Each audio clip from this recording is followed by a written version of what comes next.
The Constitution of India, Preamble. We, the people of India, having solemnly resolved to constitute India into a sovereign, socialist, secular, democratic republic and to secure to all its citizens justice, social, economic and political, liberty of thought, expression, belief, faith and worship, equality of status and of opportunity, and to promote among them all fraternity, assuring the dignity of the individual and the unity and integrity of the nation. In our Constituent Assembly, this 26th day of November 1949, do hereby adopt, enact and give to ourselves this Constitution.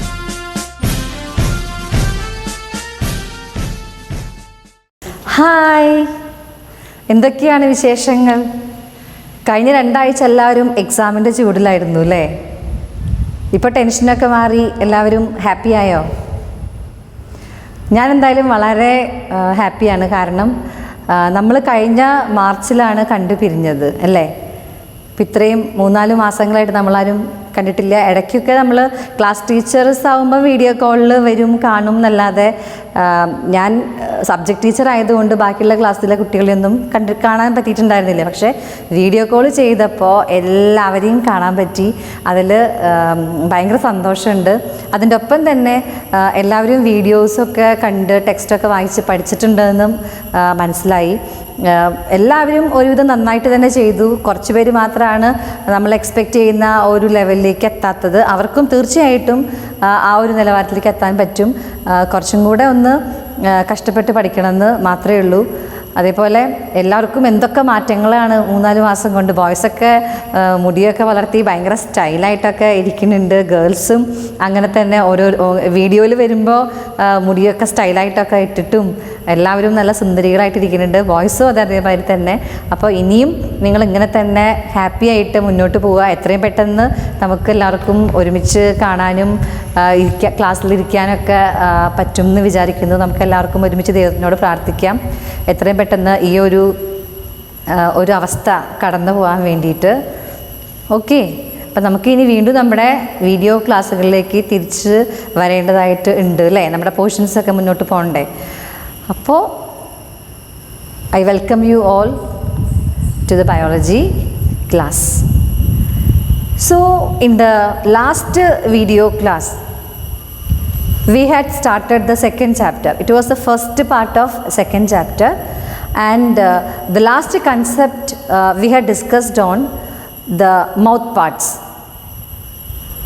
isn't it? The food in the mouth. And in that class we had discussed on the role of teeth in digestion. How do teeth help in cutting, biting and chewing the food, isn't it? And we had discussed the function of different teeth also, and you understood that the teeth are morphologically and functionally different. That means their shape and their form, size, everything is different, and their function is also different. And before winding up in the last session I had told you, even though teeth are morphologically and functionally different, internally they all are same. That means their internal structure is same. So in this class we are going to discuss on the internal structure of teeth. So I'll explain the internal structure with the structure of canine and molar. Okay, so a tooth is divided into 3 parts: crown, neck and root. The part which is exposed to the oral cavity is known as the crown. That is, the visible part of teeth is known as crown, and the tooth which joins the gum, that part is known as neck, and the part of tooth which is below the crown is known as the root. That means the root is embedded inside the gum. As you all know that inside the oral cavity, the teeth are fixed on the sockets of the gum in the upper and lower jaw, isn't it? So, when we observe the nature, you can see the trees which are firmly fixed on the ground with the help of their roots. Even if a heavy storm happens, they will stand. They can withstand with the help of the strong roots. In the same manner, the tooth is firmly fixed on the gums or in the upper jaw and lower jaw with the help of the roots. Is that clear, all of you? Okay. Now we'll move on to the internal structure of tooth. Internally, a tooth is made up of 4 parts: enamel, dentine, pulp and cementum. Enamel is the outermost part of the tooth, which is the hardest part, which is white in color, and enamel is a dead tissue. And mostly enamel is made up of calcium phosphate, a rock hard mineral. That means enamel is the hardest substance in the human body. It protects the teeth, it covers the teeth. Then the next part is dentine, which is the layer just beneath the or just below the enamel.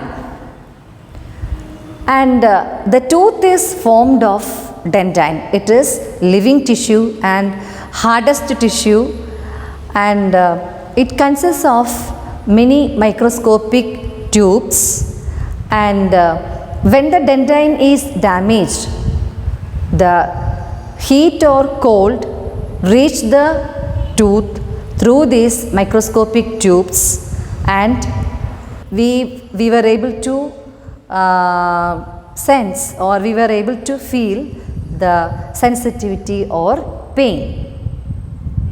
Then the next part is pulp.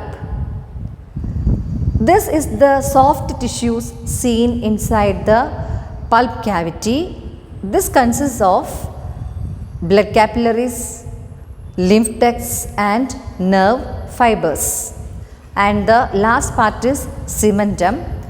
It is a calcium contained connective tissue which holds the tooth firmly in the sockets of the gum. Like the bricks. See, when we build or when we construct a building, you know that the bricks are fixed, or the bricks are fixing with the help of the cement, isn't it? In the same manner, here the tooth is fixed in the gum with the help of calcium contained connective tissue called cementum. Is that clear, all of you? So this is the internal structure, and this is same in canines, molars, premolars as well as incisors. Internally they all have enamel, dentine, pulp and cementum. Understood, all of you? So how many teeth do you all have? At this age you all have 28 teeth.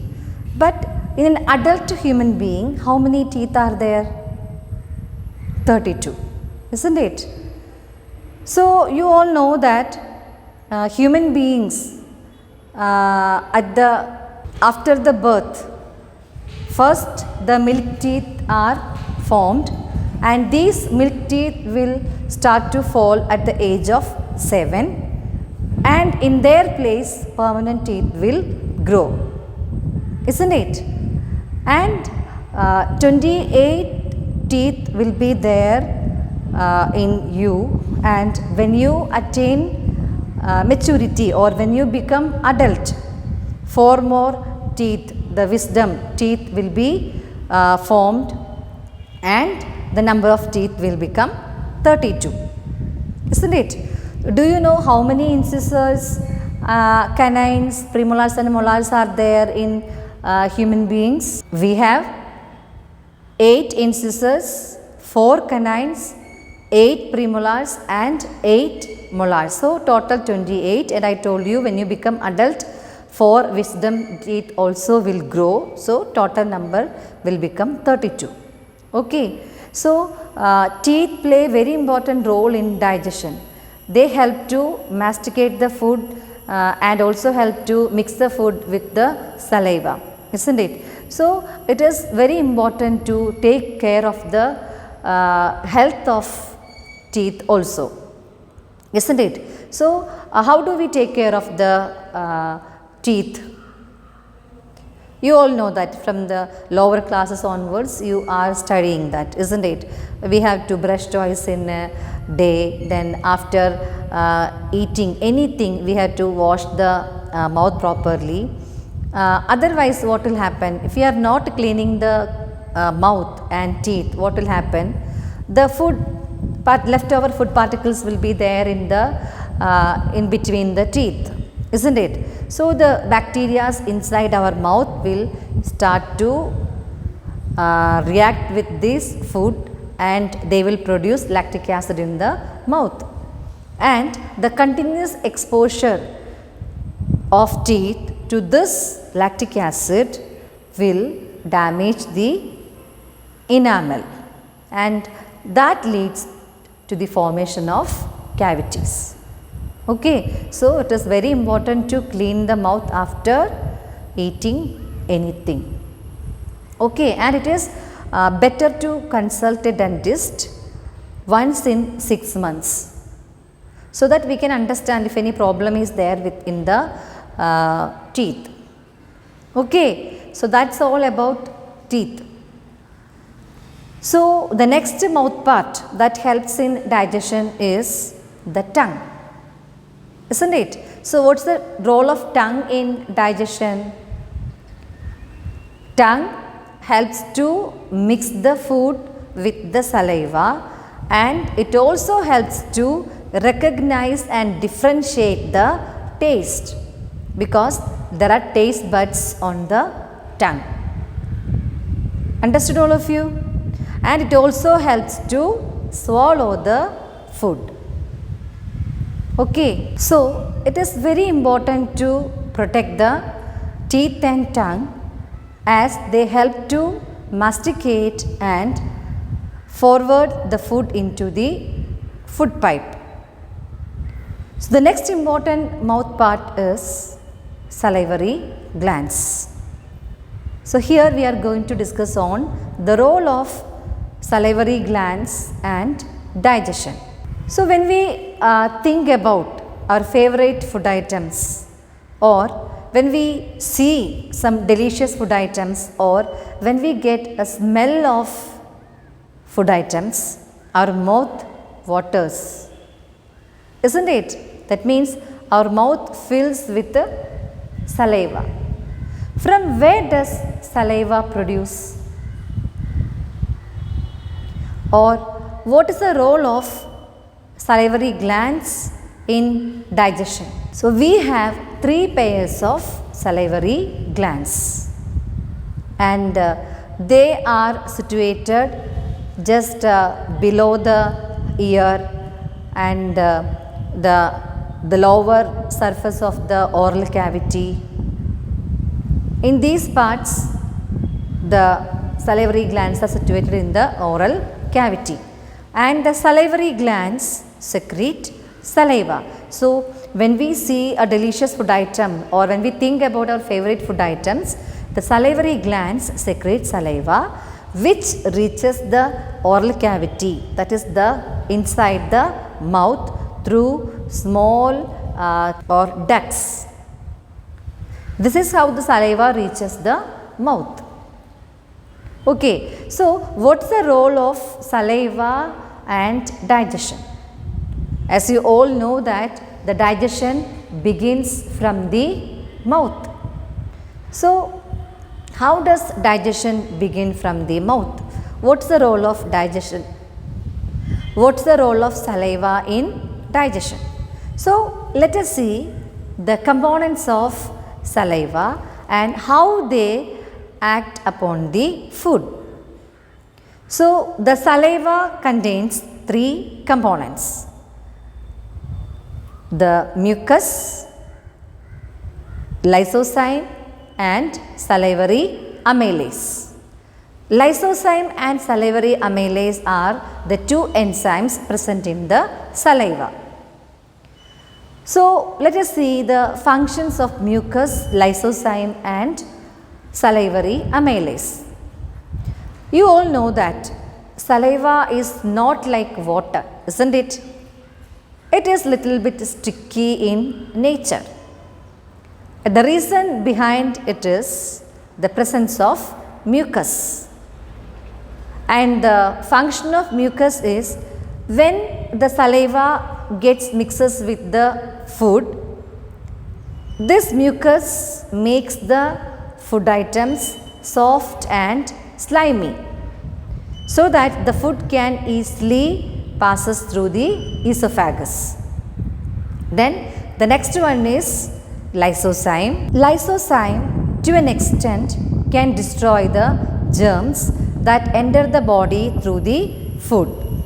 Then salivary amylase. Salivary amylase converts the starch partially into maltose. You know that starch is a very important food component that present in the food that we eat. So, when we chew the food items inside the mouth, when the mastication process takes place in the mouth, the food mixes with the saliva and the salivary amylase break down the starch into maltose. That means starch is a complex carbohydrate, isn't it? So, when salivary amylase reacts with the starch, it converts the starch into maltose. Maltose is comparatively less complex, and the reaction of salivary amylase on food very easily we can understand. You all would have experienced this in your life. You might have not noticed it sometimes. So, when you eat rice, when you take your food, before adding any curry into the rice, just take a handful of rice and chew it. Then try to experience the taste difference before you chew the rice and after chewing it. What is the taste difference? Before you chew the rice, there is no particular taste, isn't it? But after chewing it, what happens? You can feel a sweetness, a slight sweet taste. So, what may be the reason behind it? The salivary amylase in the saliva reacts with the starch and convert the starch partially into maltose. So, starch is complex, but maltose is not that much complex, so that we can feel that sweetness. So, all of you try this. So, you can understand how salivary amylase reacts with the starch. So, we are discussing about the digestive system. How does digestion take place in human beings, isn't it? So, the first step, ingestion, is already over. Now, the second step, the digestion, it is already started in the mouth, isn't it? So, the masticated food which is ready inside the mouth to swallow, isn't it? So, how does the food swallow, and how does the food from the mouth reaches the stomach? Definitely the food from the mouth reaches the stomach through esophagus, isn't it? So before swallowing, let us discuss about the changes that happens in the digestive part, that is in the pharynx as well as esophagus and trachea. Do you know that pharynx is a part from which the esophagus and the trachea begins? You all know that what is trachea? It is a part of respiratory system, isn't it? So pharynx is a part which is common for both digestive system and respiratory system. And pharynx is a muscular passage that carry the food from the mouth to the esophagus, and this is the part from where both trachea and esophagus begin. So you just imagine, when we swallow the food, what will happen? Definitely there are chances to enter the food into the trachea, isn't it? If food enters the trachea, what will happen? Sometimes we will die, isn't it? You would have experienced it. At times the food enters the trachea, and how our body expels that food particles from the trachea. Strong cough will be there, isn't it? At times we feel breathless, isn't it? So there are chances to enter the food into the trachea while we swallow the food, but it does not happen all the times, because our body has certain mechanisms to prevent all these actions. So here we are going to discuss on the parts that help the food to easily swallow and help the food to pass easily through the pharynx to the esophagus. Okay, so we are discussing about the digestive system. How does digestion take place in human beings, isn't it? So the first step, ingestion, is already over. Now the second step, the digestion, it is already started in the mouth, isn't it? So there are chances to enter the food into the trachea while we swallow the food, but it does not happen all the times, because our body has certain mechanisms to prevent all these actions. So here we are going to discuss on the parts that help the food to easily swallow and help the food to pass easily through the pharynx to the esophagus. Here we are going to discuss on how does food enter exactly into the esophagus without entering into the trachea. So two parts that help the food to swallow properly, that is without entering into the trachea, these two parts help the food to exactly enter into the esophagus, and these two parts are uvula and epiglottis. As I told you, pharynx is a common part for both respiratory system and digestive system, isn't it? So the air that enters through the nostrils reaches the pharynx through the nasal cavity, isn't it? So just above the pharynx there is a small tongue you can see, that is known as uvula. If we stand in front of the mirror and we open the mouth widely, we can see this small tongue, that is uvula. which is it is one of the part that helps to swallow the food. Then the second part is epiglottis. Now let us see how these parts help the food to swallow exactly into the esophagus without entering into the trachea. Okay, so we are discussing on the mode of swallowing. Okay, so the tongue compresses the food into bowls with the help of the palate. Palate is the upper part of the oral cavity. So with the help of palate, the tongue compresses the food into small bowls. You all know that the food that we swallow, it looks like a small bowl, isn't it?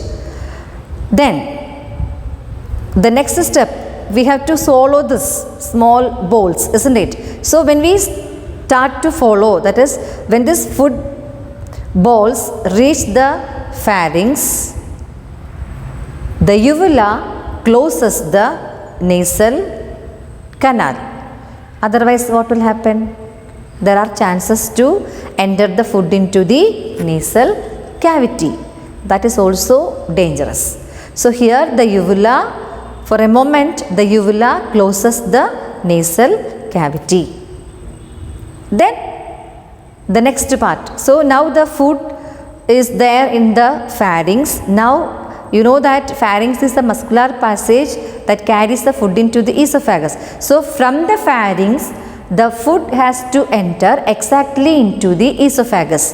That means the food should not enter the trachea. So here is the role of epiglottis. When we swallow the food, the trachea rises up and is closed by the epiglottis, and the posterior part of the tongue allows the food to move over the epiglottis into the esophagus. Clear? അതായത് നമ്മൾ ഭക്ഷണം solo ചെയ്യുന്ന സമയത്ത് ആ ഒരു ഭാഗത്ത്, തൊണ്ടയുടെ ഈ ഭാഗത്ത് നടക്കുന്ന ചേഞ്ചസ് ആണ് ഇപ്പോൾ ഈ പറഞ്ഞത്. നമുക്കിതൊന്നും അറിയില്ല അല്ലേ, നമ്മൾ ഭക്ഷണം ചവച്ചരച്ച് നമ്മൾ കഴിക്കുന്നു, പക്ഷേ ഇങ്ങനെയൊക്കെ ഉള്ള ചേഞ്ചസ് അവിടെ നടക്കുന്നുണ്ട്. See, always the elders, your parents or your grandparents say, that is, you are not supposed to talk while eating food. What is the reason? While eating food, if we are talking, there are chances to open the trachea as well as the nasal cavity. So food may enter the trachea or the nasal cavity. Both are dangerous situation. Understood? So we have to be very careful while eating food. We are not supposed to laugh or not supposed to talk, because these parts, this epiglottis or uvula, they will not do their function, or they cannot do their functions properly. Okay, so now the food is there in the esophagus, and through the esophagus, the slimy, the soft balls of food reaches the stomach. So you know that esophagus is a tubular structure, isn't it? It is completely made up of muscles. So how does food move through this tubular organ? So here the muscles in the esophagus can contract and relax. So the contraction and relaxation of the muscles in the esophagus generate a wave-like movement in the esophagus, and this wave-like movement is known as peristalsis. So with the help of peristalsis, the food passes through the esophagus and reaches the stomach. So in this class, we have discussed about the structure of tooth, then the role of tongue in digestion, then the salivary glands, saliva, their role in digestion, then the mode of swallowing, then peristalsis. Hope you all have understood the concept we have discussed in this class. So you have to draw the structure of tooth, both canine and molar, in the file, and you have to label it. Then write the components of saliva and their reaction with the food. Then the mode of swallowing flowchart you have to write in the file. Then write what is peristalsis. Okay, so when you listen to the video, keep the textbook with you and note down the important points and underline the important points. Along with you, listen to the video. So study thoroughly, draw the structure of tooth 2-3 times in the rough notebook and label it. Okay, so meet you in the next class. Thank you. Have a nice day.